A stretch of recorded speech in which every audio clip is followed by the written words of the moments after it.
तो hello anime lovers, आज हम फिर आ गए हैं वाइन ब्रेकर सीजन 2 के धमाकेदार एपिसोड 6 के साथ। तो बिना देरी करे शुरू करते हैं। एपिसोड 6 की शुरुआत होती है। हमें सुबाकी का पास्ट दिखाया जाता है। सुबाकी को लड़कियों वाली चीज बहुत पसंद थी, पर उसने एक टाइम पे वो चीज सबको बताना बंद कर दी ताकि वो इस समाज में रह सके। अब सीन शिफ्ट होता है प्रेजेंट में। सुबाकी नरे, सुओ और सकुरा के साथ कहीं जा रहा होता। सकुरा कहता ये डेट नहीं है। सुबाकी कहता क्या तुम्हें मेरे साथ अकेले आना था। सुओ कहता सकुरा तुम्हें डेट का भी मतलब पता है। ये सुनकर सकुरा का मानसिक संतुलन हिल जाता। नेरे सुबाकी से पूछता हम कहाँ जा रहे हैं। सुबाकी उन्हें बताता कि हम ईटो नामक एक बुढ़े व्यक्ति के पास जा रहे हैं। उनकी पत्नी की मृत्यु 1 वर्ष से अधिक समय पहले हो गई थी। इसी वजह से वो थोड़े डिप्रेस्ड रहते हैं, इसलिए मैं उनके घर जाता रहता हूँ क्योंकि मुझे उनकी परवाह है। नेरे कहता कि आप वहाँ अपने वॉइस कैप्टन के साथ जाते हो।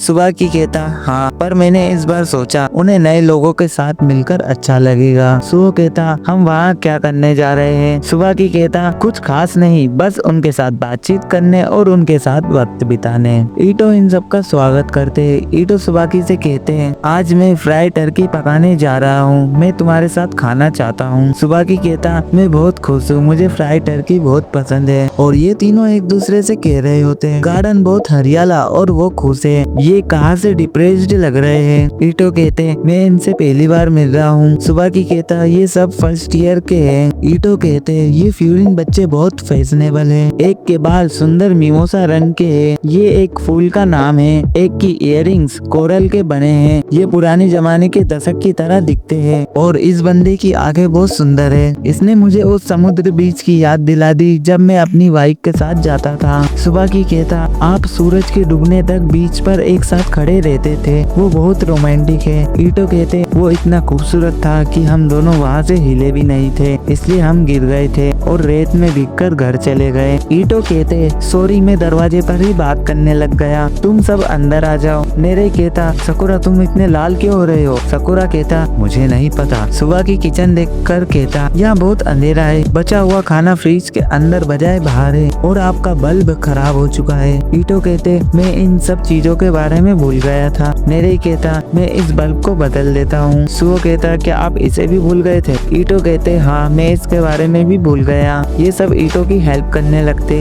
ईटो सकुरा से कहते क्या इसे दूसरी जगह रख सकते हो जब तक मैं चाय बना लेता हूँ, तुम पीछे के कमरे में मेरा इंतजार करना। सकुरा वहाँ जाता। सकुरा इतने सारे कपड़े देखकर शॉक्ड हो जाता और कहता हर दिन अलग अलग कपड़े पहनना, शायद इसमें 1 साल लग जाएगा। ईटो कहते मुझे माफ करना, इस तरफ आओ सकुरा। सुबह की चाय पीते हुए कहता ईटो अगली बार मेरे साथ डेट पर आइए, मौसम बहुत अच्छा है इसलिए हम काफी शॉप या मूवी थिएटर जा सकते हैं, वैसे ही जैसे हमने पिछले साल फ्लावर पेटल्स देखे थे। आप दोनों उस समय बहुत अच्छे लग रहे थे, वो किसी रोमांटिक मूवी की तरह था। नेरी कहता आप दोनों कपल को फैशन बहुत पसंद है। सकुरा सोचता इसलिए वहाँ इतने सारे कपड़े थे। ईटो कहते मेरी वाइफ शुरुआत से ही फैशनेबल थी, मैं भी उसकी तरह बनना चाहता था ताकि वो मेरी तरफ देखे। मैंने उसे एक ड्रेस दी थी, वो ड्रेस एक चमकते हुए फूल की तरह थी। अब इसके बारे में सोचता हूँ तो वो बेकार ड्रेस थी, पर मेरी वाइफ ने उसके मैचिंग शूज पहनकर उसे भी स्टाइलिश बना दिया। सुबह की कहता उन्हें ये बिल्कुल पसंद होगी।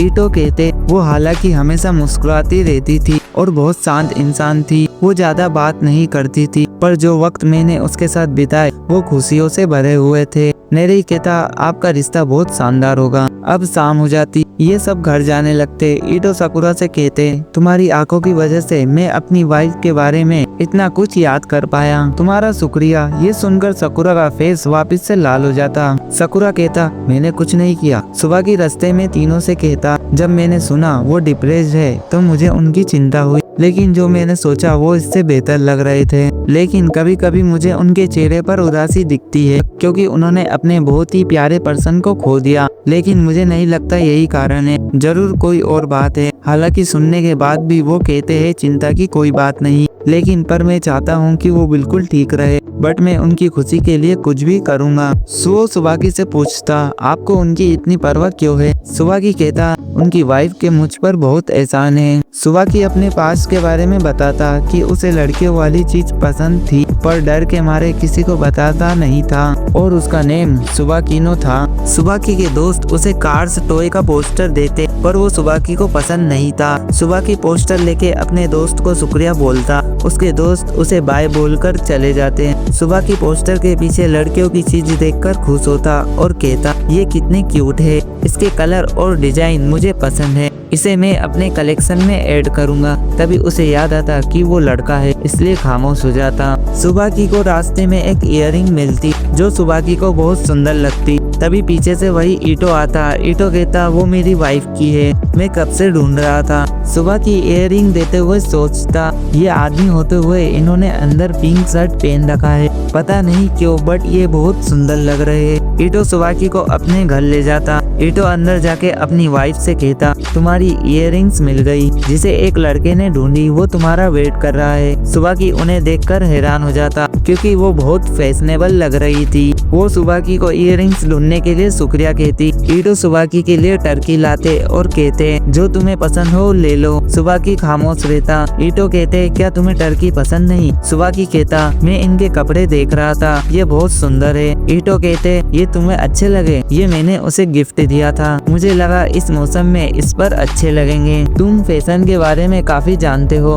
सुबाकी कहता, ऐसा नहीं है। ईटो कहते, मेरी वाइफ के कपड़े बहुत फैशनेबल है, तुम चाहो तो अगली बार आकर देख सकते हो, मुझे खुशी होगी। उस दिन के बाद से सुबाकी उनके घर हर रोज जाने लगा। हर बार उन्हें खूबसूरत कपड़े पहना देख सुबाकी को अच्छा लगता था। एक दिन ईटो की वाइफ को लिपस्टिक लगाते हुए सुबाकी गौर से देख रहा था। वो सुबाकी से पूछती, मैं कैसी लग रही? सुबाकी कहता, मैं एक लड़का हूँ, मुझे नहीं पता। ईटो अपनी वाइफ को कुछ काम के लिए बुलाते, वो वहाँ से चली जाती। उस कमरे में कोई नहीं होता, इसलिए सुबाकी लिपस्टिक लेने की कोशिश करता। तभी पीछे से ईटो की वाइफ आती। वो कहती, तुम्हें इसे ट्राई करना है? सुबाकी घबराते हुए कहता, ऐसी बात नहीं है। वो कहती, कोई बात नहीं, और वो सुबाकी को लिपस्टिक लगा देती। तभी वहाँ पर ईटो आते। वो कहते, सुबाकी तुमने लिपस्टिक लगाई, तुम बहुत अच्छे लग रहे हो। सुबाकी रोते हुए कहता, मैं इसको लेकर खुश क्यों हो रहा हूँ? लड़के लिपस्टिक लगाकर खुश नहीं होते, मैं क्यों सुंदर और खुश महसूस करता हूँ। मैं अपने दोस्तों और परिवारों से और झूठ नहीं बोल सकता, मैं बस हर किसी की तरह खुश रहना चाहता हूँ। ईटो और उसकी वाइफ सुबाकी से कहते, लड़कियों के लिए नुकीली हाई हील्स के जूते, पर वो पहले जमाने में आदमियों के जूते हुआ करते थे। वो उसे जंग के मैदान में घोड़े पर बैठकर तीर चलाते समय इस्तेमाल किया करते थे, ताकि शरीर का बैलेंस इन जूतों से बना रहे। ईटो की वाइफ सुबाकी से कहती, मेकअप भी शरीर को बचाने के लिए है, जो चार्म के तौर पर इस्तेमाल किया जाता है। मर्द और औरतों के बीच का अंतर बहुत इम्पोर्टेंट है, लेकिन ये एक हिस्सा भी है। ईटो कहते, पहले हाई हील्स और लिपस्टिक लगाने वाले शख्स ने इन्हें ये सोचकर इस्तेमाल नहीं किया था कि ये आदमी के लिए है या औरत के लिए। मुझे लगता है उसे अच्छा लगा होगा, इसलिए उसने इस्तेमाल कर लिया। ईटो की वाइफ सुबाकी से कहती, तुम खुश क्यों महसूस करते हो जबकि तुम लड़के हो? पर तुम्हें इसे इस तरह नहीं देखना चाहिए, तुम्हें ये पसंद है क्योंकि ये तुम्हारी फितरत है। ईटो कहते, बहुत से लोग सोचते हैं कि खुशी एक नॉर्मल बात है, लेकिन ये हाई हील्स और मेकअप की तरह है, इसलिए तुम्हें वही चुनना चाहिए जो तुम्हें पसंद है। ईटो की वाइफ सुबाकी से कहती, तुम्हें जो पसंद है वो पसंद करने के लिए मुझे तुम पसंद हो। ईटो सुबाकी से कहता, तुम जैसे भी हो पर तुम मुझे पसंद हो। ये सुनकर सुबाकी को अच्छा महसूस होता। सीन शिफ्ट होता है प्रेजेंट में। सुबाकी कहता, मैं डर गया था कि मैं दूसरों से अलग हूँ, लेकिन उन दो लोगों ने मुझे वैसे ही अपनाया जैसा मैं था। मुझे एहसास हुआ कि मैं अब अकेला नहीं हूँ, मैं खुलकर बता सकता था कि मुझे क्या पसंद है, तो इस बार मेरी बारी है। ये सुनकर नेरे की आंख से आंसू आ जाते। नेरे कहता, ईटो को क्या परेशान कर रहा है, ये पता लगाने की पूरी कोशिश करेंगे। ये बोलकर नेरे सुओ और सकुरा को अपने पास खींच लेता। सकुरा और सुओ दोनों इस काम के लिए हाँ बोलते और कहते, अगली बार कब जाना है? ये सुनकर सुबाकी उन्हें गले लगा लेता। दूसरे दिन ये सब ईटो के घर जाते हैं। ईटो अपनी वाइफ की एल्बम फोटो दिखाता। नेरे बोलता, ये ये तो काफी खुश लग रहे हैं। सुबह कहता इन्हें देखकर समझ नहीं आ रहा इन्हें क्या परेशान कर रहा है। सुबह की कहता ज्यादातर फोटो में आपकी वाइफ कैमरे में नहीं देख रही। ईटो कहते मैं उसकी तरफ कैमरा करता तो वो हमेशा पलट जाती थी। सुबह की कहता आपके पास आप दोनों की कोई साथ में फोटो नहीं है। ईटो अपनी वाइफ के साथ एक फोटो खींची हुई दिखाते। सकुरा उन दोनों की फोटो देखकर मुंह और नाक से शर्मा के चाय फेंक देता। नेरे कहता क्या ये फोटो इतनी चौंका देने वाली है। सुबह की कहता सकुरा इस फोटो ने तुम्हारे रोमांस सेंसर को ट्रिगर कर दिया। सकुरा कहता सब चुप करो बस मेरे गले में केक फंस गया था। सुबह की ईटो को बताता कि रोमांस की भनक लगते ही सकुरा का फेस लाल हो जाता। सुबह की सकुरा से कहता ये फोटो कैसी लग रही है। सकुरा शर्माते हुए कहता ओल्ड लेडी वैसी ही लग रही है जैसे सुबह की उमी मियाँ से बात करते वक्त लगता है। सुबह की कहता सकुरा मैं तुम्हें इतना क्यूट लगता हूँ। तभी ईटो रोने लगते। सभी ईटो को देखने लगते। ईटो फोटो उठा के कहते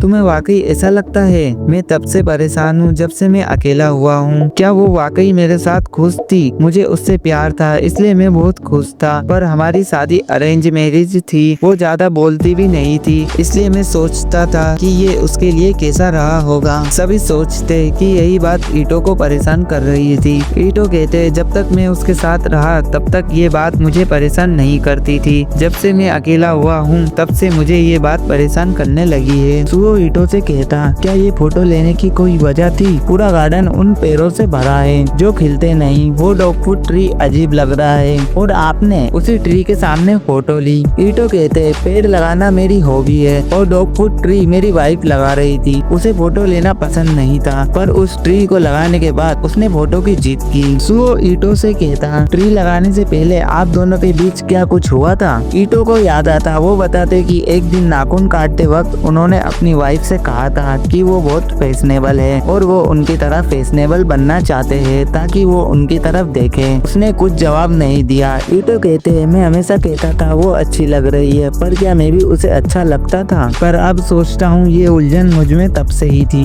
उसने वो ट्री शायद ऐसे ही लगा दिया हो। वो राज भी उसके साथ चला गया। सुओ कहता मुझे लगता है वो थोड़े गुस्से में थी। ये सुनकर सभी शॉक्ड हो जाते। सुओ बताता कि डॉगफुट ट्री का मतलब बढ़ता हुआ रोमांस। डॉगफुट ट्री लगाना ये उनका तरीका था आपको ये बताने का कि आप गलत हो। सुबह की ईटो से कहता आप उन्हें बिल्कुल समझ नहीं पाए। उन्होंने मुझे सिखाया मैं वो पसंद कर सकता हूँ जिसे मैं पसंद करता हूँ। वो ऐसे इंसान के साथ नहीं रह सकती जिसे वो पसंद ना करती हो। नेरल कहता सुबह की सही है कोई मेरे साथ रहना चाहे तो मुझे बहुत खुशी होगी। नेरल सकुरा से पूछता तुम्हें इस बारे में क्या लगता है। सकुरा शर्माते हुए कहता किसी ऐसे व्यक्ति के लिए जो परवाह नहीं करता है आपके पास उस तरह की एक्सप्रेशन नहीं होना चाहिए। ये सुनकर ईटो कहते तुम सही हो वो इस तरह की इंसान नहीं थी। मुझे लगता था कि मैं उसे सबसे बेहतर जानता हूँ। मैं कितना अनफैशनेबल हूँ। ईटो अपनी वाइफ से माफी मांगते और कहते तुम्हारा ट्री लगाने का मतलब ये बताने का कि मैं गलत हूँ। तुम सच में बहुत शानदार और कमाल की थी।